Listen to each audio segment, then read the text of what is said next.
Saudaraku, Kampung Kutelintang, Kecamatan Pegasing, Aceh Tengah kembali mengadakan tradisi takbir keliling dengan obor pada Minggu 30 Maret 2025 malam. Acara ini diikuti oleh sekitar 250 warga setempat dengan rute perjalanan dilalui dari Kampung Kutelintang menuju Kampung Pegasing. Meskipun hujan turun, antusiasme peserta tetap tinggi. Pawai yang dimulai pukul 20:10 waktu Indonesia Barat ini berlangsung hingga selesai. Tradisi ini telah menjadi bagian dari budaya masyarakat sejak 2017 lalu dan rutin melibatkan ratusan warga dari kedua kampung.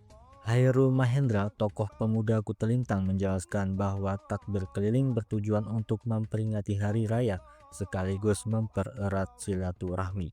Obor yang digunakan dalam pawai dibuat secara sukarela oleh para peserta yang terdiri dari anak-anak hingga orang dewasa.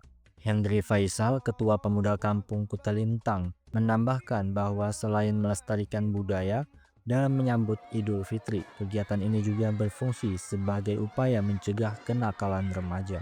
Setelah sempat terhenti selama 3 tahun, tradisi ini kembali diadakan pada tahun 2021 dan diteruskan hingga saat ini. Dari Aceh Tengah, Alga Mahatiara, Tribun Gayo.